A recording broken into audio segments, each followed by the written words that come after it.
छोटे शेयर ऊंची छलांग में। सर सबसे पहले मैं टाटा स्टील एक स्टॉक है जो कि आपके साथ डिस्कस करना चाहूँगा। इसको लेकर हमारे दो तीन दर्शक हैं जिनके सवाल आए हैं। Metal as a pack focus में है भी, जिस तरह के ट्रेड वॉर को लेकर सिचुएशंस बनी हुई है। एक सवाल है नितिन देशवाल जी का, जो कह रहे हैं कि टाटा स्टील 143 पर लिया है, क्या करें।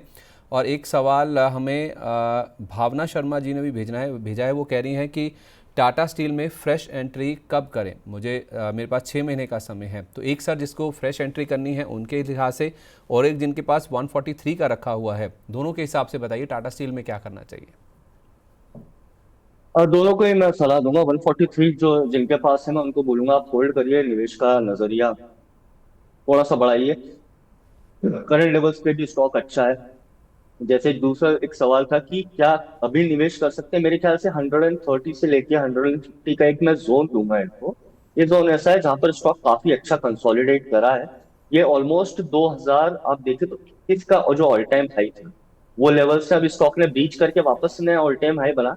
पर अच्छी बात यह है कि स्टॉक अपने प्रीवियस हाईज के आसपास सस्टेन कर रहा है और एक मोमेंटम जो है वो नीचे से आप देखें तो ऊपर मतलब हायर लोज बना रहा है। I think Tata steel obviously आपका नजरिया थोड़ा सा 6 महीने से 1 साल का होना चाहिए क्योंकि स्टील और मेटल्स स्पेस है।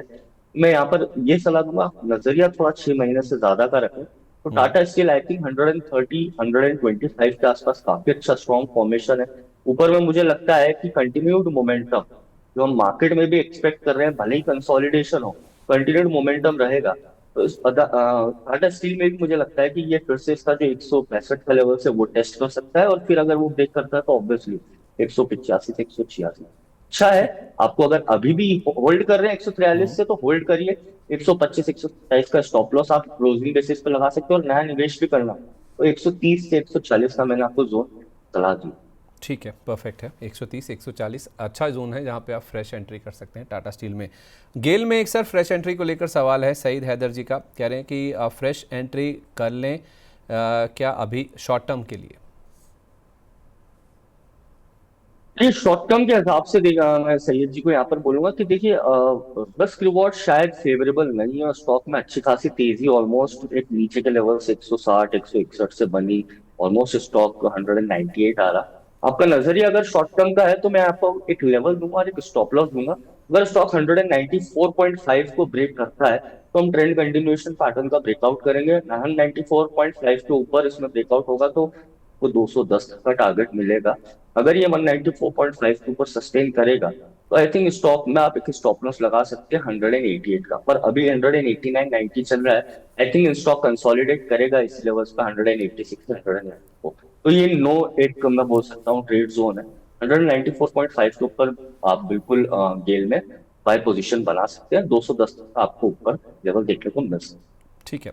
विशाल मेगा मार्ट सर, इसके नंबर्स भी आने वाले हैं। हमारे एक दर्शक हैं, उन्होंने सवाल भेजा है कि सर 100 के प्राइस पर विशाल मेगा मार्ट के शेयर हैं, क्या करें, थोड़ा गाइड कर दीजिए। 100 रुपये की एंट्री प्राइस है सर। देखिए 100 रुपए की एंटरप्राइज और स्टॉक का जो एक रेंज बना हुआ है वो 114 ऊपर के लेवल्स पे और नीचे में 100। तो ये एक आप बोल सकते हैं 10 से 15% की एक रेंज बनी हुई है। जब से स्टॉक लिस्ट हुआ है एक ही बार ऐसा हुआ है कि वो 126 गया है, वरना स्टॉक में इतना मूवमेंट हमने देखने को नहीं मिला है। काफी रेंज बाउंड, काफी एक टाइट कंसोलिडेशन है स्टॉक में। तो अगर आपकी 100 रुपए की खरीदी है तो मैं तो ये सलाह दूंगा 110 112 के आसपास आपको मिले तो आप इसमें प्रॉफिट बुक करें। नीचे में वापस आपको ये 100 रुपए मिलता है या 99 रुपीज मिलता है तो फिर उसमें 95 का एक स्टॉप लॉस लगाकर आप बाय कर सकते हैं और 110 115 का टारगेट रख सकते हैं। तो हम बेसिकली रेंज ही प्ले कर रहे हैं। अगर ये रेंज टूटती है तो फिर एक नया ट्रेंड बनेगा और स्टॉक अभी लिस्ट हुआ है तो इसमें इतना ज्यादा डेटा भी नहीं है। तो आप रेंज के हिसाब से इसमें प्ले कर सकते सर अगर आप लाओ ओपाला को ट्रैक करते हो, लाओ ओपाला पे हमारे एक दर्शक हैं मोनू जी, उनका सवाल है, कह रहे हैं कि मेरे पास 250 रुपये के प्राइस पर शेयर रखे हुए हैं, क्या मैं इसको एवरेज कर सकता हूँ। जी बिल्कुल ट्रैक करते। काफी पुराना शेयर है, अच्छा है। इसमें एक बार रनअप आया था, आप देखे 2008-9 से ये जब स्टॉक चला था 1-2 रुपए से तो ऑलमोस्ट 300 326। अब ये स्टॉक कंसोलिडेशन कर रहा है।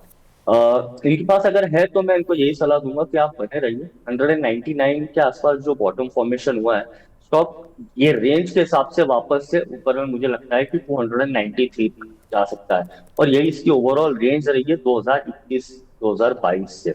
डिस्पाइट मार्केट ने जो भी आउट परफॉर्म करा या सेक्टर्स चले, ये स्टॉक कंसोलिडेशन में भी इसलिए कि काफी ओवरड्यू कंसोलिडेशन है। इतना स्टॉक 1-2 रुपए से 350 रुपए आ गया था, तो मेरे ख्याल से कंसोलिडेशन चलते रहेगा। नीचे में अगर हाँ 199 198 का लेवल टूटता है तो कमजोरी आ सकती है, बिकवाली और देखने को मिल सकती है। और जब तक के इसको ऊपर है, आई थिंक मैं होल्ड की सलाह। अच्छा, ठीक है, परफेक्ट है, होल्ड करने की सलाह है। सर, हमारे एक दर्शक हैं साबिहा सैयद जी, वो कह रही हैं कि मेरे पास दो शेयर हैं, दोनों क्वेश्चंस ले लीजिए। एक है सर मेदांता और उनके पास दूसरा है कैंटाबिल। माफ़ कीजिए, वो कह रही हैं कि इतना डाउन क्यों जा रहे हैं ये डेली बेसिस पर, क्या करें प्लीज़ सजेस्ट करें, टारगेट और स्टॉप लॉस मेदांता और कैंटाबिल में सर। और देखिए, मैं मेदांता का बता देता हूँ। मेदांता में ओवर ड्यू प्रोसेस चल रहा है। मेरे ख्याल से आप बोल सकते हैं कि स्टॉक जो 400 450 से ऑलमोस्ट 4 डिजिट आ गया, इसमें जो आप देखें तो एक जो बेस फॉर्मेशन हो रहा है 1040 के आसपास हो रहा है। जब भी ये स्टॉक 1040 के आसपास आया है 2024 के टॉप बनने के बाद, तो स्टॉक ने सस्टेन करा है। नो डाउट स्टॉक काफी कुछ अप ट्रेंड में है।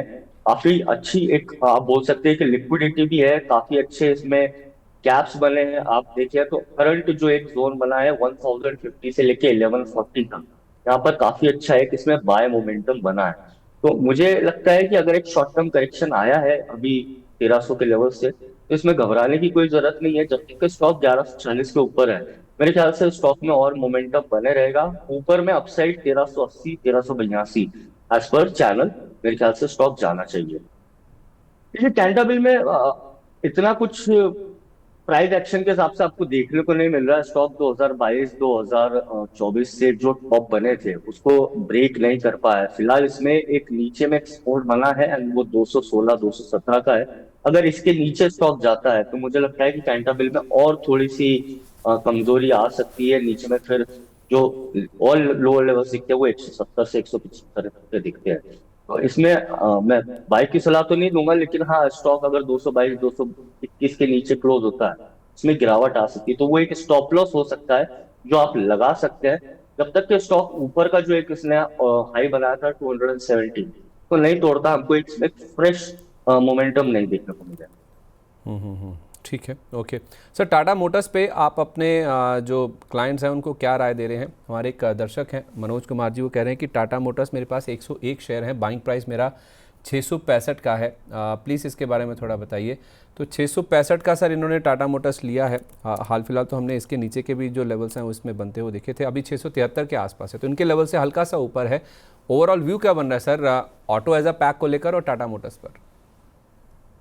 Auto as a pack I think काफी अच्छा परफॉर्म कर सकता है। मैंने लास्ट टाइम भी हमारा जब डिस्कशन हुआ था विवेक के साथ, आई थिंक बजाज ऑटो और मारुति की तो बात करी थी। मुझे ऐसा लगता है कि टाटा मोटर्स एक ऐसा स्टॉक है तो थोड़ा सा आप बोल सकते हैं अनकोरिलेटेड रहता है ओवरऑल मार्केट से। जब मार्केट ने काफी अच्छे बुल रन की थी 2016 2017 के बाद, तब टाटा मोटर्स नीचे बियरिश ट्रेंड में था। अभी मार्केट के साथ इसमें मोमेंटम बना है, पर हाँ और फिलहाल जो इसमें पैटर्न वो है कि एक तरह से आप बोल सकते हैं कि बियरिश मोमेंटम है। और ये जो लेवल्स इसने नीचे में बनाए हैं 550 560 के आसपास, अगर इसको अगर कोई बहुत लंबा निवेश का नजरिए से देखे तो ये 2015 का हाई है। और 2015 का हाई अमूमन 600 के लेवल्स के आसपास है। इनकी खरीदी 673 की, अगर इनका नजरिया शॉर्ट टर्म है तो आप एक स्टॉप लॉस लगा सकते हैं 660 का, होल्ड करें। ऊपर में आपको 680 688 690 तक मिलता है तो प्रॉफिट बुक कर सकते हैं। लेकिन अगर आपका नजरिया काफी लंबा है, आप होल्ड कर सकते हैं stock. Auto as a space में ओवरऑल एक्सपोजर लेना है। मैं यहाँ पे अभी भी बोलता हूँ कि 600 से 650 जो करंट लेवल्स के स्टॉक आया था, यहाँ पर टाटा मोटर्स काफी अच्छा है लॉन्ग टर्म के हिसाब से। मुझे लगता है कि अगर ये लेवल वापस से सस्टेन करेगा, no wonder with its all volatility, जो वोलैटिलिटी अप और डाउन आएंगी, ग्लोबल न्यूज आएगी जो ऑब्वियसली एक ऑटोमोबाइल स्पेस को जिसने हर्ट करा है पिछले कुछ महीनों में। और मुझे ऐसा लगता है कि 1 से 2 साल बाद जब भी आयरन आउट, जब हम इस वोलैटिलिटी से बाहर निकलेंगे, तो ये स्टॉक वापस से आपको 4 डिजिट देखने को मिलेगा। 600 से 650 का जोन ऐसा है जहां पर टाटा मोटर्स में आपको लंबा निवेश सोचकर करना चाहिए। अच्छा सर, OMCs को लेकर आपका क्या व्यू है? हमारे एक दर्शक हैं जयदास जी, कह रहे हैं कि सर BPCL का टारगेट क्या रखें, ऑल टाइम हाई जाएगा क्या? क्योंकि ये जो युद्ध विराम की बातचीत चल रही है रशिया यूक्रेन युद्ध को लेकर, उससे क्रूड के ऊपर इम्पैक्ट लाजमी है कि आता हुआ दिखेगा। वैसे भी कंफर्टेबल रेंज में है, $67 के आसपास है हमारे लिए, या फिर OMCs के लिए दिक्कत की बात नहीं है। तो OMCs पर अभी व्यू क्या लेके चले? ये अच्छा है मेरे ख्याल से। अगर इन्होंने सिर्फ बीपीसीएल की बात करी है तो मैं इनको बता दूं, बीपीसीएल ने काफी एक अच्छा ब्रेकआउट दिया है। ऑब्वियसली क्रूड ऑयल एक ऐसी कमोडिटी हम बोल सकते हैं जो काफी अफेक्ट करती है जो पॉलिटिकल की वजह से। और एक कार्टल होता है बेसिकली, ओपेक हम बोलते हैं, वो कंट्रोल करता है obviously supply demand. At the same time recent जो डायनामिक शिफ्ट आप बोल सकते हैं, जो पॉलिटिकल चेंज हुआ है यूएस में, Donald Trump and then Russia Ukraine का युद्ध विराम बोल रहे हैं कि कम से कम 1 महीने का हो, एंड इंडिया पाकिस्तान के, इसका इतना इम्पैक्ट नहीं पड़ेगा जितना वेस्टर्न और ओपेक का पड़ता है। मुझे ऐसा लगता है कि बीपीसीएल फिलहाल काफी अच्छा है। स्टॉक आप देखें तो 2017-18 के बाद देखिए हर बुलिश रैली में एक नए लीडर्स आते हैं। अगर अभी हमने एक बुलिश मोमेंटम देखा है तो ऑब्वियसली लोग जो भी रिसेंट विनर्स थे, रेलवेज हुआ, दूसरे जो एआई रिलेटेड स्टॉक्स थे, टेक्नो स्टॉक्स, उस पे जा सकते थे। पर हर बुलिश रैली में नए लीडर्स आते, तो ये बहुत एक साइलेंटली आप देखें तो बीपीसीएल उसके जो 2016-2017 के उच्चतम स्तर थे 300 के, उसको ब्रीच करा और उसके ऊपर सस्टेन भी कर रहा है। आई थिंक ओएमसीज में स्पेसिफिकली अगर आप बीपीसीएल की बात करें, 280 से 290 का जोन पे एक जो बॉटम बना है काफी अच्छा है। आई थिंक स्टॉक यहाँ से वापस से इसका ऑल टाइम हाई 360 तक जा सकता है। और लॉन्ग टर्म के हिसाब से I think BTCL is a good play जो आपके पोर्टफोलियो में आप रख भी सकते हैं। अच्छा, तो सर अगर तेल गैस की बातचीत चली है, रिलायंस ऑलमोस्ट 1400 के आसपास पहुंच गया है। बहुत अच्छे स्मार्ट मूव्स हमने कल भी देखे थे, 11 महीने में एक दिन की सबसे बड़ी तेज़ी थी कल स्टॉक में। क्या Reliance out of the woods है या फिर अपने नए रिकॉर्ड हाइस बनाने की तरफ बढ़ रहा है, मान के चले, हालांकि थोड़ा दूर है ये लेवल? बिल्कुल संदीप जी, हमने दूर तो है पर अभी पिछले हफ्ते हमने विवेक से मैंने बात करी थी, हम लोग रिलायंस पे डिस्कस कर रहे थे, तो उसका रिजल्ट आने वाला था। आप कल देखें तो कल काफी कुछ हाईएस्ट वॉल्यूम हुआ है रिलायंस में, बिल्कुल आउट ऑफ द वुड्स है। तब मेरे ख्याल से 1200 रुपए के लेवल्स पर चल रहा था, अभी रिलायंस काफी ऊपर आ गया है, 1395 आ गया है। अगर कोई एक बेट सिर्फ ब्लू चिप में, जब हम बोलते हैं कि हमको पोर्टफोलियो में ब्लू चिप चाहिए जो ज्यादा वोलेटाइल नहीं रहे और अच्छा return they they, I think Reliance ऐसी चीज है जो आपके पोर्टफोलियो में होनी चाहिए। और हमने ये डिस्कस करा तो 1230 से 1250 के आसपास इसमें बॉटम बना है, 1390 1400 तक जा सकता है। अगर वो ब्रेक करता है तो ऑब्वियसली 1580 1550 कोई बड़ी बात नहीं रहेगी, आने वाले 3 से 6 महीने में टच भी कर दे। मेरे ख्याल से रिलायंस ऑब्वियसली यहाँ पर अभी भी अच्छा है। अगर आप यहाँ पर एक नजरिया आपका जो है काफी 6 महीने से ज्यादा का रखे कि चल चुका है, risk reward at the moment favourable नहीं है, लॉन्ग टर्म में अगर देखें अभी भी अच्छे जोन में है। ऊपर में 1618 जो इसका 1600 के आसपास ऑल टाइम आई है, वो तो एक इनिशियल हो सकता है टारगेट, अगर वो ब्रेक करता है तो फिर 1950 तक जा सकता है। लॉन्ग टर्म के हिसाब से रिवॉर्ड अच्छा है, हाँ, शॉर्ट टर्म के हिसाब से थोड़ी। तो मतलब अगर आपका नज़रिया 6 महीने से ज़्यादा का है, मतलब आप थोड़ा मीडियम से लॉन्ग टर्म का नज़रिया लेके चल सकते हैं, तो रिलायंस इन लेवल्स पे भी अच्छी खासी जो तेज़ी आ चुकी है उसके बाद भी आप चाहें तो यहाँ पे खरीदारी कर सकते हैं। 1580 तक के जो लेवल्स हैं वो स्टॉक में देखने को मिल सकते हैं। सर कल शाम को आरबीआई की ओर से फिर से एक 1.25 लाख करोड़ रुपये की जो ओएमओ ऑपरेशन है उसकी बातचीत की गई, लिक्विडिटी डाली जाएगी। उसका इम्पैक्ट आज हम छोटे छोटे बैंकों पर ज़्यादा देख रहे हैं जिनके टिकट साइज़ भी काफ़ी छोटे हैं। इसमें यूको है, पीएसबी है, central bank, Indian overseas bank, Canara bank 100 रुपये के नीचे ही ट्रेड कर रहा है, और बैंक ऑफ महाराष्ट्र, इनमें एक्शन ज़्यादा देखने को मिला है। 1 से 4% तक की मजबूती देखने को मिल रही है। आरबीआई लगातार सपोर्ट कर रहा है, 2 रेपो रेट कट हो चुके हैं, लगातार लिक्विडिटी इन्फ्यूज़ की जा रही है। तो ऐसे में क्या ये जो छोटे छोटे पीएसयू बैंक्स हैं इनमें पैसा लगाने की सलाह देंगे या फिर आपका ज़्यादा फोकस बड़े और दिग्गज बैंकों पे, निजी बैंकों पे होगा? नहीं, मेरा फोकस ज्यादातर दिग्गज और निजी बैंकों में, जैसे कोटक बैंक अभी भी मुझे लगता है काफी अच्छा प्ले है। आईसीआईसीआई बैंक मुझे अभी भी लगता है कि काफी अच्छा एक प्ले हो सकता है। ऑब्वियसली काफी चल चुके हैं तो कंसोलिडेशन हो सकता है, पर लॉन्ग टर्म के हिसाब से जो छोटे हमने बात करी, आईओबी हुआ, पीएसबी हुआ, यूको बैंक है, ये ऑब्वियसली कहीं ना कहीं में ट्रैक्शन देखने को मिला, बट वो आप बोल सकते हैं कि ये न्यूज की वजह से हो सकता है, या आप बोल सकते हैं कि फाइनेंशियल साइकिल में जो एक रिवाइवल आया, निफ्टी बैंक निफ्टी में इतना अच्छा मूवमेंट आया, फाइनेंशियल सेक्टर में as in banks and financial services में जो आया, उसकी वजह से हो सकता है। मुझे फिर भी ऐसा लगता है कि कैनरा बैंक और पीएनबी ऐसे हो सकते हैं जो आपको आउट परफॉर्मेंस दे रहे। कैनरा बैंक काफी अच्छा है, आई बिलीव 105 एक इनिशियल रेजिस्टेंस अगर ये ब्रेक करता है तो कैनरा बैंक में तेजी मिलने आपको तेजी देखने को मिल सकती है।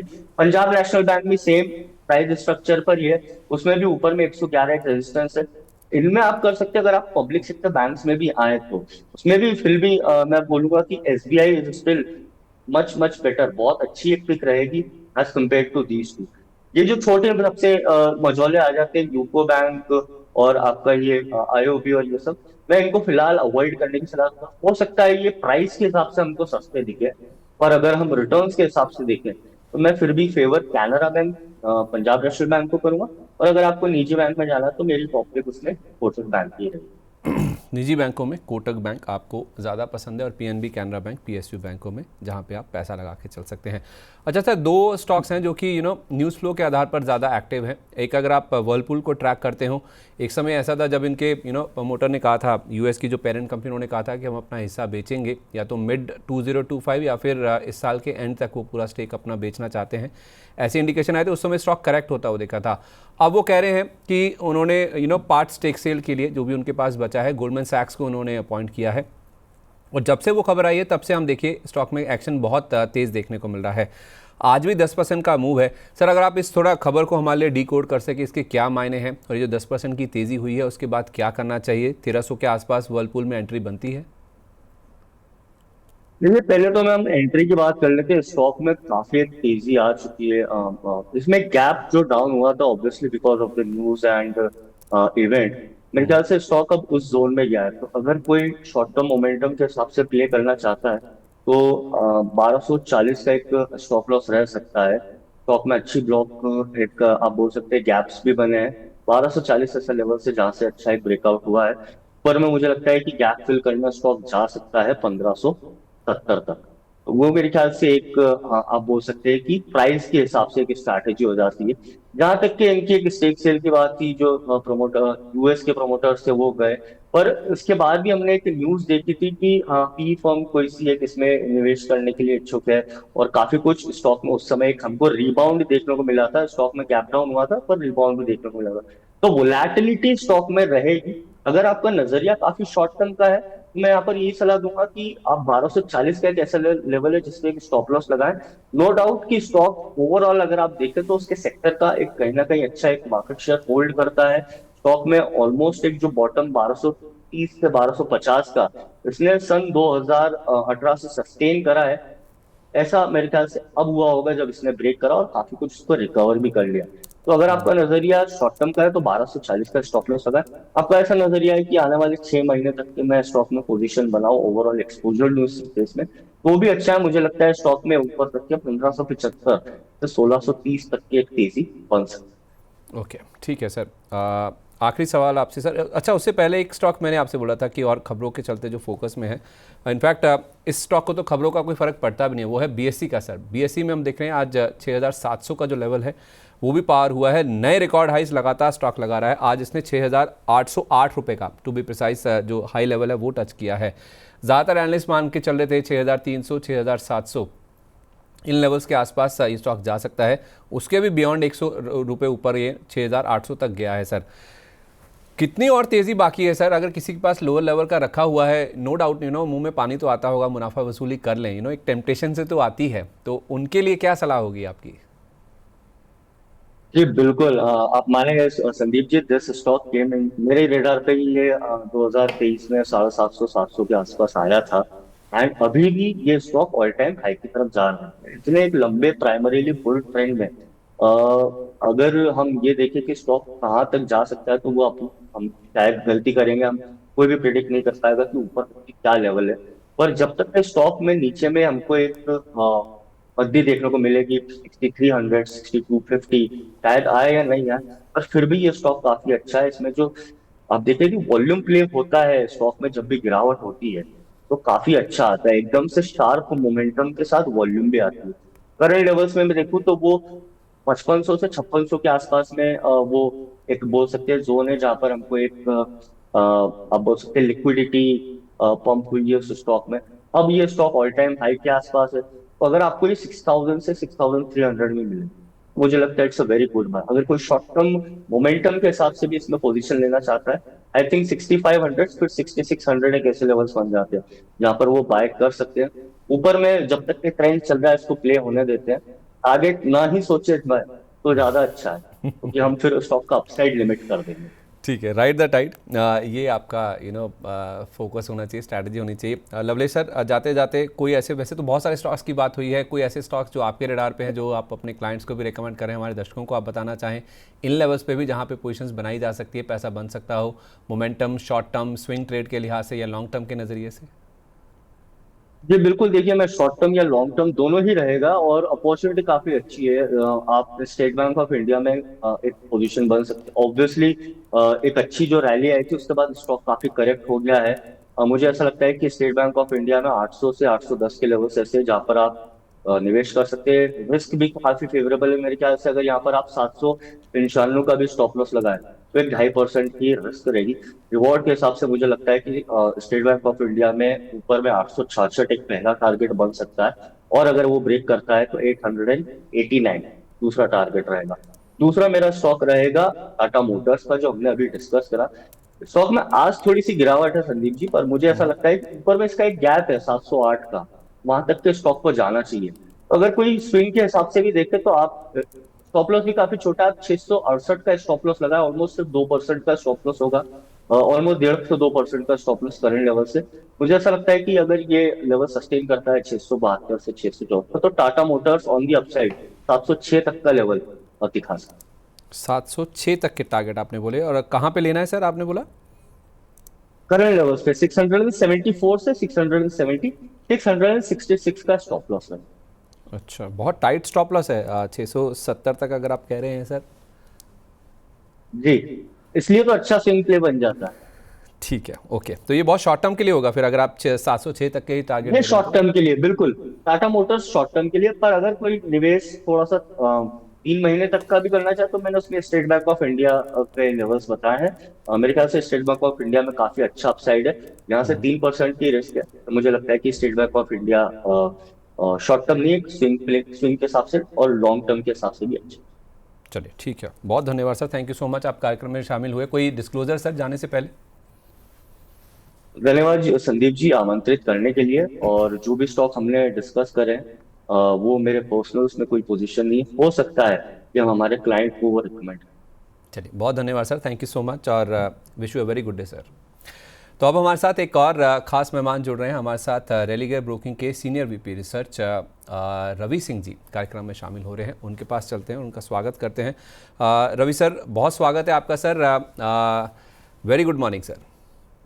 बहुत बहुत धन्यवाद मुझे संदीप जी यहाँ पर जोड़ने के लिए। और उम्मीद है कि विवेक जी के साथ अच्छा डिस्कशन हमारा चलता है। तो सर, मार्केट्स पे पहले बातचीत कर लेते हैं कि मार्केट में आज हमने गैप अप ओपनिंग हुई, उसके बाद हाई लेवल्स भी हमने देखे, थोड़ा बिल्ड ऑन भी किया, लेकिन हाई लेवल्स पे हम टिक नहीं पा रहे हैं। तो क्या बॉर्डर पे जो टेंशन है वो हमारे दिमाग में चल रहा है, बाजार पे हावी हो रहा है, या फिर आपको लगता है कि normal course of profit booking है, कोई ऐसी घबराने या चिंता करने की ज़रूरत नहीं है? देखिए, इस समय विवेक जी जिस हिसाब से मार्केट में मूवमेंट है उसमें ये तो जरूर है कि कहीं ना कहीं से डर और कॉन्फिडेंस आपको जो है वो दोनों एक साथ ही आपको दिखाई दे रहा है। और इस समय निफ्टी के जो लेवल्स हैं मेरे हिसाब से ट्रेंड के साथ ही चलिए। अगर प्रॉफिट बुकिंग आती है तो उसके लिए तैयार रहिए। अगर आपको गिरावट दिखाई दे रही है बिल्कुल वहां पर स्ट्रैटेजी बनानी चाहिए। अप ट्रेंड में थोड़ा सा लिमिटेड और सीमित दिखाई देगा, लेकिन निफ्टी के लेवल्स को एक बार को फोकस कर लेते हैं क्योंकि मार्केट मिड में चल रहा है और यहाँ पर थोड़ी सी प्रॉफिट बुकिंग की तरफ मार्केट जाता हुआ नजर आ रहा है। तो कितना रिस्क है, कहाँ से रिस्क है? 24,320 के अगर नीचे जाता है या 300 के नीचे अगर सस्टेन होना शुरू हो जाए तो आप मान के चलिएगा कि फिर 24,250 200 के आंकड़े आएंगे, यानी 60-70 पॉइंट की गिरावट निफ्टी में। अगर करंट लेवल से देखें तो 100 पॉइंट की गिरावट निफ्टी में आपको साफ साफ दिखाई देगी। अब तेजी कहां से आएगी? तेजी में बड़ा क्लियर इंडिकेशन है, जब तक 380 के ऊपर 24,380 के ऊपर मार्केट निकल नहीं जाता, सस्टेन नहीं करता, तब तक यहां पर कोई बहुत तेजी के संकेत नहीं बनेंगे। और आज के दिन बैंक निफ्टी में प्रॉफिट बुकिंग दिख रही है, तो बैंक निफ्टी के जो दो दिग्गज हैं उनकी तरफ भी ध्यान रखिए। और आईसीआईसी और एचडीएफसी से अब धीरे धीरे नमस्ते, थैंक यू करते चलिए। क्योंकि मैं आज संदीप जी को विवेक जी इसलिए कह रहा हूं क्योंकि ये भी इसी हिसाब से चलते हैं। चलिए सर, बहुत धन्यवाद आपका। इस बीच सर एक वोडाफोन को लेकर हमारे दर्शक हैं, सवाल पूछ रहे हैं कि आज न्यूज़ फ्लो भी है, परसों भी हमने देखा था, फ्राइडे के दिन एक ब्लॉक डील हुई थी जिसमें नोकिया का नोकिया ने अपना स्टेक बेचा था और गोल्डमैन सैक्स ने एंट्री की थी। पूरे वीकेंड पे ऐसी खबरें थी कि ₹2.5 का टारगेट दिया गोल्डमैन सैक्स ने और खुद ₹7.65 पे खरीदा है। खैर वो तो बात है ही। आज सुबह भी खबर आई है कि इन्होंने 2 नए जगह पर 5G लॉन्च किया और मई में हो सकता है शायद दिल्ली बेंगलुरु में भी 5G लॉन्च हो सकता है। हमारे एक दर्शक पूछ रहे हैं कि VI शेयर का बता दो सर, क्या करना चाहिए उसमें, अभी फिलहाल कैसा स्ट्रैटेजी लेनी चाहिए? संदीप जी, ये एक ऐसा महान शेयर है जिसको जितनी इंफॉर्मेशन होती है वो उतने कॉन्फिडेंस से कहता है, और लगता है कि डायरेक्ट मेरे ख्याल से कंपनी के प्रमोटर ओनर उसी को फोन करके ये बता रहे हैं कि मैं शेयर को यहाँ ले जाऊंगा। और उतनी ही एक्सरसाइज यहाँ पर देखने को मिलती, थोड़ा सा कुछ होता है तो मैं तो मार्केट में जब सेमिनार और वेबिनार करने के लिए जाता हूँ संदीप जी, तो जो आपने, ये तो सज्जन है कि जिन्होंने बड़े सीधे तरीके से पूछ लिया सवाल, नहीं तो अदरवाइज मुझे पहले न्यूज बताई जाती, इंफॉर्मेशन दी जाती, फिर पूछा जाता है कि शेयर में क्या लग रहा है। तो आप समझ रहे हैं मैं क्या कहने की कोशिश कर रहा हूँ।